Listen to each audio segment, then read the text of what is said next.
نجح خبراء المفرقعات بالإدارة العامة للحماية المدنية بالقاهرة في إبطال مفعول عبوة ناسفة بدائية الصنع بحي الزمالك بالقاهرة.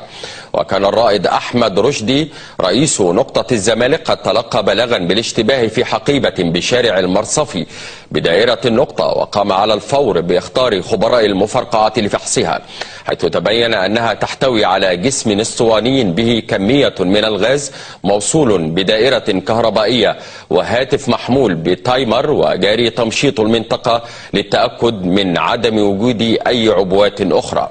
ولمزيد من المتابعة انضم إلينا موفد التلفزيون المصري إلى وزارة الداخلية الزميل محمد علوي. بعد التحية، ماذا لديك من تفاصيل عن هذا الحادث؟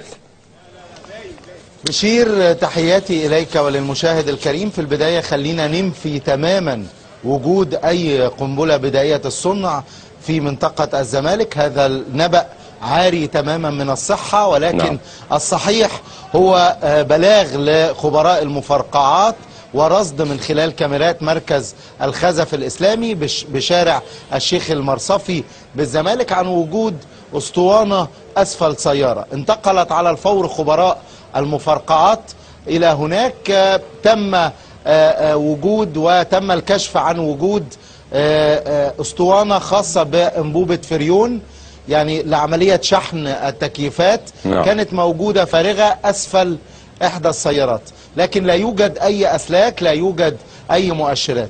إذن لي أيضا أؤكد على الجهود الأمنية المبذولة وأصحح بعض الأرقام